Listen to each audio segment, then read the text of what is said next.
शिवजी से कैलाश पर्वत पर न्याय मांगता एक दिया। आज की कहानी बहुत खूबसूरत सी है, जिसे सुनने के बाद में आपको अपने जीवन में जीने की एक नई राह मिलेगी। और ये कहानी आपको क्या सिखा कर जाएगी, कमेंट बॉक्स में जरूर बताइएगा कमेंट करके। मैं आपकी कमेंट का इंतजार करूंगी। गाँव में गरीब का परिवार रहता था। उस गरीब घर में रोजाना 5 दिए जला करते थे। क्या आप जानते हैं वो दिए कौन से थे? नहीं ना? तो चलिए मैं आपको बताती हूँ।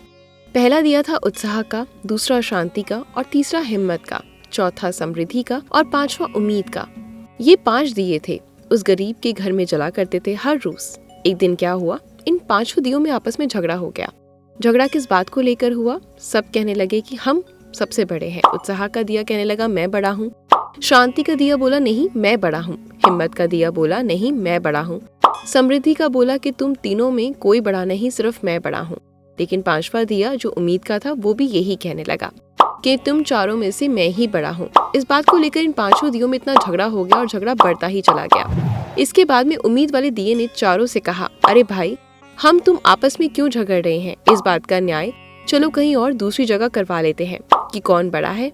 चारों दिए उस 5वें दिए उम्मीद से कहने लगे, इस बात का न्याय कहाँ करवाओगे? तो उम्मीद वाला दिया कहने लगा, चलो भगवान शिव के पास कैलाश पर्वत पर चलते हैं और उन्हीं के सामने अपनी ये बात रखेंगे, उन्हीं से न्याय करवाएंगे तो बताएंगे कि हम 5 में से कौन बड़ा है। उस उम्मीद की बात को सुनकर चारों दिया सहमत हो गए और फिर वही उम्मीद वाला दिया उन चारों को लेकर भगवान शिव के पास कैलाश पर्वत पर जा पहुंचा। इधर भगवान शिव जी ने उन 5 दियों को देखा तो भगवान शिव जी कहने लगे, आइए, तुम्हारा किस कारण से हमारे यहाँ आना हुआ कैलाश पर्वत पर? तो उम्मीद वाला दिया भगवान शिव से कहने लगा, प्रभु, हम 5 में झगड़ा हो रहा है। भगवान शिव ने पूछा, तुम्हारा आपस में झगड़ा क्यों हो रहा है? तो उम्मीद वाला कहने लगा, हम लोगों में इस बात का झगड़ा हो रहा है कि उत्साह वाला ये जो दिया खड़ा है ये कह रहा है कि मैं बड़ा हूँ, शांति और हिम्मत वाले दिए कह रहे हैं कि मैं बड़ा हूँ, समृद्धि वाला कह रहा है मैं बड़ा हूँ और मैं ये कह रहा हूँ कि मैं सबसे बड़ा हूँ। तो मेरा नाम उम्मीद है और इसी बात को लेकर हम लोगों में झगड़ा हो रहा है। प्रभु, हमारा फैसला कीजिए कि हम 5 में से कौन बड़ा है। भगवान शिव ने जब उन 5 दियों की इस बात को सुना तो भगवान शिव कहने लगे, ये मामला बड़ा ही कठिन है। अब मैं किसको बताऊं कि तुम 5 में से कौन बड़ा है? फिर भगवान शिव ने विचार किया, चलो ठीक है, हम न्याय करेंगे, लेकिन न्याय ऐसे नहीं करेंगे। प्रभु बोले, तुम ऐसा करो, तुम दोबारा उसी गरीब के घर में जाओ जहाँ तुम प्रतिदिन जलते हो और अपना प्रकाश उस घर में फैलाते हो। वहीं जाकर आज रात्रि में पुनः अपना अपना प्रकाश फैलाओ। चलो फिर मैं देखूंगा कि इस दिया के अंदर कितना सामर्थ्य है उस घर में रोशनी फैलाने की और कितनी देर तक उस घर में अपनी रोशनी को प्रकाशित कर सकते हो। भगवान शिव की बात को सुनकर 5 दिए एक मत हो गए और उनकी आज्ञा के अनुसार पुनः उस गरीब के घर में गए। इधर जब शाम का समय हुआ तो 5 दिया अपना अपना प्रकाश फैलाने लगे, उस घर को प्रकाशित करने लगे, यानी जल उठे।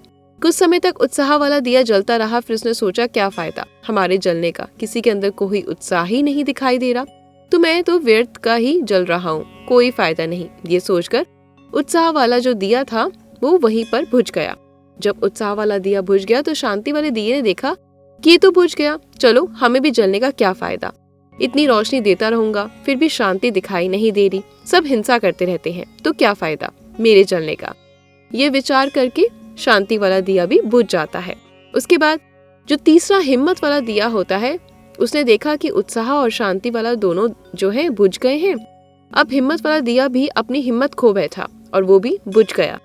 उसके बाद चौथा जो दिया था समृद्धि का, उसने देखा उत्साह, शांति, हिम्मत ये तीनों बुझ गए, तो हमारे भी जलने का क्या फायदा, मैं क्यों जलूं, ये सोचकर समृद्धि वाला दिया बुझ गया। तो दोस्तों, इस तरीके से थोड़ी थोड़ी देर में वो चारों दिए बुझ जाते हैं, रोशनी को अंधेरे में परिवर्तित कर देते हैं। इधर जो 5वां दिया था उम्मीद का, उसने देखा कि ये चारों दिए तो बुझ गए, इनको बुझ जाने दो, मैं नहीं बुझूंगा। वह उम्मीद वाला दिया बिल्कुल नहीं बुझा और पूरी रात इसी तरीके से जलता रहा। इधर सुबह ब्रह्म मुहूर्त के समय उस घर का लड़का कहीं बाहर से आया और अपने घर में प्रवेश किया तो क्या देखा कि हमारे घर में 4 दिए बंद पड़े हैं, यानी बुझ पड़े हैं, और यही एक दिया जल रहा है। तो दोस्तों, वही दिया था उम्मीद का, वो पूरी रात जलता रहा।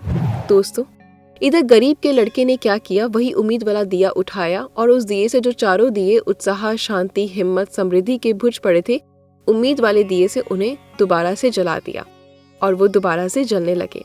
जब सुबह होती है तो पांचों दिया भगवान शिव के पास दोबारा से पहुंच जाते हैं कैलाश पर्वत पर और कहने लगे, प्रभु बताएं हम पांचों में से कौन बड़ा है। इधर भगवान शिव उनका नजारा तो देख ही रहे थे। भगवान शिव ने कहा, तुम चारों दिया जो थे मैं तुम्हें देख रहा था, थोड़ी देर जलने के बाद तुम बुझ गए और तुमने अपनी रोशनी को अंधेरे में बदल दिया। लेकिन ये जो पांचवा दिया था पूरी रात जलता रहा, उस घर में अपनी रोशनी और घर को प्रकाशित करता रहा। अब तो तुम समझ ही गए होगे कि तुम पांचों में कौन बड़ा है। तब चारों दिया कहने लगे, प्रभु मैं भी तो जलता रहा, सुबह में भी जल रहा था। तब भगवान शिव ने बताया, इस उम्मीद वाले दिया ने तुम चारों को दोबारा जलाया। जो गरीब लड़का आया था और इसी दिए से तुम चारों को उसने जलाया। तुम तो बुझ पड़े थे, इसलिए उम्मीद का दिया सबसे बड़ा है। भगवान शिव की ये बात सुनकर चारों दियों को शर्मिंदगी महसूस हुई और क्षमा मांगने लगे। बाद में वो चारों दिया उम्मीद दिया के साथ पुनः उसी घर में चले जाते हैं। इस कहानी से हमें ये सीख मिलती है कि जिस घर के प्राणी में उम्मीद रूपी दिया जलता है और जो बाकी जो दिया होते हैं उत्साह, शांति, हिम्मत और समृद्धि के दिए बुझ भी क्यों ना जाए, लेकिन उम्मीद वाला दिया यदि हर इंसान के अंदर जल रहा है तो ये चारों दिए बुझे हुए भी जलाने की एक दिया उम्मीद काफी होती है। तो दोस्तों, मेरे कहने का तात्पर्य ये है कि तुम्हारे घर में उत्साह, शांति, हिम्मत, समृद्धि ये चारों दिया क्यों ना बुझ जाए, लेकिन अपने घर में कभी भी उम्मीद का दिया बुझने मत देना। अगर तुम्हारे अंदर, हर इंसान के अंदर घर में उम्मीद रूपी दिया जलता है तो बाकी ये चारों दिया जलाने के लिए वो एक ही दिया काफी है। अगर उम्मीद का दिया जल रहा है तो तुम्हारे घर में उत्साह, शांति, हिम्मत, समृद्धि के दिए समझो वो जल ही रहे हैं, चाहे बंद ही क्यों ना पड़ जाए, लेकिन वो जल ही जाएंगे कभी ना कभी। तो दोस्तों, कैसा लगा आपको आज का ये भगवान शिव का न्याय पांचों दियों के लिए जो उन्होंने न्याय लिया। अगर आपको मेरी कहानी पसंद आई तो वीडियो को ज्यादा से ज्यादा शेयर करना, लाइक करना, और अगर आपके फैमिली में, फ्रेंड्स में कोई ऐसा है जो अपनी जिंदगी से हार मान चुका है, जिसने सारी उम्मीदें खत्म कर दी हैं, तो उसको मेरी कहानी जरूर शेयर करना, क्योंकि उम्मीद एक ऐसी चीज है जो जिंदगी में किसी भी इंसान को कभी हारने नहीं देती। अगर आपका बच्चा छोटा है, पढ़ाई नहीं करता, सफल नहीं होता, तो बस उसके अंदर की उस उम्मीद को मत मरने दीजिए, क्योंकि तभी वो दोबारा खड़ा होगा, मेहनत करेगा और दोबारा टॉप पोजीशन पर भी आके दिखाएगा। ऐसे हमेशा हंसते रहें, मुस्कुराते रहें और मुझे अपना प्यार देते रहें। मिलते हैं कल कुछ नई चीजों के साथ। धन्यवाद।